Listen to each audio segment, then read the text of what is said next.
आप सभी को मेरा सादर नमस्कार। मैं अंकुश ठाकुर। आज जैसा कि एक ट्रायल था, एक डेमो पेपर था कि किस प्रकार से हमने जो पेपर करना है।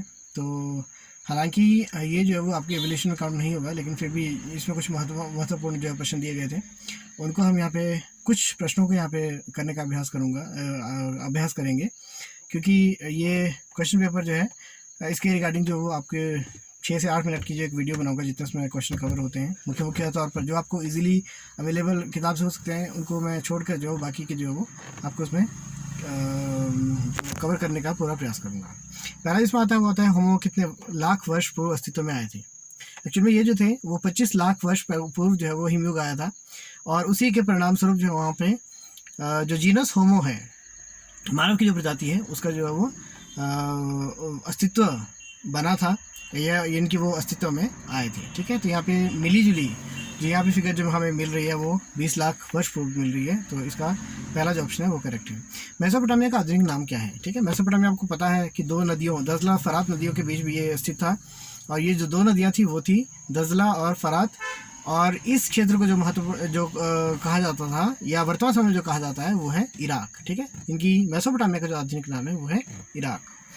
थर्ड जिसमें आता है रोमन साम्राज्य किस महाद्वीप में नहीं फैला था? आपको पता है कि रोमन साम्राज्य जो था वो मुख्य तौर पर 3 महाद्वीपों में फैला हुआ था। उसमें से मुख्य तौर पर जैसे पश्चिमी एशिया है, उत्तरी अफ्रीका है, और आपका यूरोप का कुछ हिस्सा है। ठीक है, तो ये 3 तो हिस्से इसमें आ गए। इसमें एक ही चीज़ जो यहाँ पे इसमें नहीं आ सकता वो है उत्तरी अमेरिका।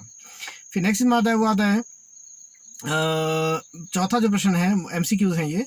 पैगंबर मोहम्मद का जन्म कहाँ हुआ था? ठीक है, तो ये मक्का है इसका। ओके, मक्का में। जीवाश्म से क्या है? फॉसिल्स जीवाश्म क्या होता है? जीवों के अंश, जीवों के टुकड़े। ठीक है, तो लाखों वर्ष पूर्व क्या होता है, जब भी कोई जीव, ठीक है, कोई जीव, इनकी मानव है या कोई जानवर है, पेड़ पौधे हैं, किसी भी प्रकार के जो अवशेष जो होते हैं, वो क्या होता है कि वो चट्टानों के नीचे समा जाते हैं, और लाखों वर्षों के प्रोसेस जो प्रक्रिया है उसके पश्चात जो है वो उसके कुछ टुकड़े जो है वो मतलब उसी में समा जाते हैं। ठीक है, कई कहते हैं कि वो चट्टान के रूप में जो बन जाते हैं। तो इसी प्रकार के जो ये अश्म हैं, जो टुकड़े हैं, जो ये अंश हैं, वही जो वो जीवाश्म कहलाते हैं, फॉसिल्स कहलाते हैं। इसका उदाहरण आपको दूंगा, जीवाश्म ईंधन आपको पता है, जो पेट्रोलियम जो प्रोडक्ट्स होते हैं वो होते हैं, और ये कैसे बनते हैं ये आपने जो वो छोटी कक्षाओं में पहले से ही पढ़ लिया होगा। ठीक है, फिर कार्बन 14 की विधि क्या है? कार्बन 14 क्या होता है कि प्रत्येक जो जीव है, प्रत्येक जो जीव अवस्था में जो कोई चीज़ पाई जाती है, चाहे वो पेड़ पौधे हैं, ठीक है, चाहे कोई अन्य चीज़ है, तो उसमें क्या होता है, उसमें कार्बन 14 नामक C14 नामक परमाणु तत्व पाया जाता है, और उसकी मृत्यु के उपरांत, ठीक है, उसके जो समापन, उसके कंप्लीट होने के बाद जो है उसका जो क्रम होता है वो निश्चित क्रम से जो घटता चला जाता है। ठीक है, एक निश्चित कंसिस्टेंसी जो है उसमें जो होती है, इनकी कंसिस्टेंटली वो डिक्रीज होता रहता है। उसकी जो संख्या है उसको काउंट्स करके जो है वो हम उसकी उम्र जो पता लगा सकते हैं। तो कार्बन 14 क्या है? एक विधि है जिसके जो किसी वस्तु की प्राचीनता का, ठीक है, उसकी आयु का जो पता लगाया जा सकता है। ठीक है, और उसके बाद जो हुआ आता है मारी नगर की कोई 2 विशेषताएं बताइए। तो मारी नगर एक्चुअल में जो था, मारी जो था बहुत ही एक प्रसिद्ध एक मेसोपोटामिया का एक जो वो नगर के रूप में इसको देखा जाता है। मुख्य तौर पर वहाँ पर जो वो आप देख सकते हो कि इसमें मुख्य तौर पर जो पशुपालन है, ठीक है, पशुपालन जो मुख्य तौर पर वहाँ पे किया जाता था। तो कृषि कार्य में कुछ करते थे, और यही जो पशु चारक थे वो समय समय पर जो है वो जो राजधानी है, आसपास के जो इलाके हैं, उसमें बार बार ये हमला किया करते थे। और आपको ना ये भी देखा होगा वहाँ पे कि यही जो पशु चारक थे, जब कभी वो किसानों के खेतों से होकर जब वो पानी पीने के लिए जब गुजरते थे तो उनकी फसलों का तबाह कर देते थे, या वैसे भी जो है वो कभी जो है वो उन पर जो वो हमला कर लिया करते थे, उनसे खिलाफ जो वसूला करते थे, या लूटमार भी किया करते थे। ठीक है, और मुख्य तौर पर जो आपने बहुत ही प्रसिद्ध वहाँ पर एक राजा जिमरीलिम का आपने नाम सुना होगा। तो वो जो था एक विशाल क्षेत्र में वो उसका राजमहल जो फैला हुआ था, और साथ में 260 के करीब जो थे वहाँ पर जो उसमें कमरे बने हुए थे, जहाँ पे वो अपने जो मित्र हैं, परिवार है, उसके साथ जो रहा करता था। और उसमें एक टेबल के बारे में इसमें बात की है, जहाँ पे दोपहर का भोजन जो अपने मित्रों के साथ जो वहाँ पे किया था, जहाँ पे हर प्रकार की वस्तु जो हर प्रकार के खाद्य जो पदार्थ है, मछली, हर चीज़ मतलब, ठीक है, जो भी वहाँ पे अवेलेबल होता था उसको जो उसमें रखा जाता था। ठीक है, फिर इसमें अगला जो आता है वो आता है एकल परिवार क्या होते हैं। ठीक है, एकल आपने न्यूक्लियर नाभिकीय विखंडन आपने पढ़ा होगा छोटे कक्षाओं में। तो एकल परिवार में इसी प्रकार से होता है कि जैसे मान लीजिए एक उदाहरण दूंगा आपको, जैसे एक व्यक्ति है, उसके जो वो 3 संतानें हैं, तो 3 संतानें मिलकर क्या करेंगी, मतलब आगे चल के वही 3 क्या बन जाएंगी, 3 अलग अलग परिवार बन जाएंगे, और प्रत्येक के ऐसे ही जो वो 3 बनते हैं या 2 बनते हैं, तो इसी प्रकार से ठीक उसी प्रकार से जो वो परिवार बनते चले जाएंगे। तो इस प्रकार की विशेषता को कहा जाता है एकल परिवार। ठीक है, जहाँ पे एक व्यक्ति की जितनी संतानें होती हैं उसी के आधार पर जो वो मल्टीप्लाई होती चली जाती हैं। क्लियर। पेपायरस किसे कहते हैं? पेपायरस एक जो है सरकंडे का पौधा होता है। ये जो अफ्रीकन जो कॉन्टिनेंट है, अफ्रीका जो महाद्वीप है, उसमें मिस्र में नील नदी के बहुत ही प्रसिद्ध वहाँ पे एक नदी है नील नदी, तो नील नदी के किनारे जो है यहाँ पर ये मुख्य तौर पर पाया जाता है। और आपने पढ़ा होगा कि इसके अध्ययनकर्ता को जो पेपायरोलॉजिस्ट कभी कहा जाता है। ठीक है, वर्ष वृतांत क्या होता है? एक्चुअल में जो है वो वर्ष वृतांत जो है, आप विभिन्न प्रकार की एक टर्मिनोलॉजी है। जैसे कि आपने सुना होगा क्रॉनिकल्स सुना होगा। क्रॉनिकल्स का जो अर्थ होता है वो होता है कालक्रम के आधार पर जो है वो उनका विवरण देना। ठीक है, जो पहले हुआ फिर बाद में हुआ फिर बाद में हुआ। ठीक है, इस प्रकार से जिसको क्रमबद्ध तरीके से करना तो वो क्रॉनिकल्स कहलाते हैं। ओके, तो ये जो है वो वर्ष वृतांत की वर्ष भर का ब्यौरा, इसे जो आप इस रूप में देख सकते हैं। क्लियर। और उसके बाद आता है अरबों के जीवन में खजूरों का क्या महत्व है।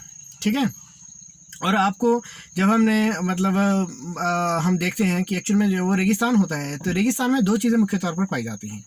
क्योंकि रेगिस्तान की जो मतलब जो हमारा जो रहन सहन है, एक तो ना के बराबर है।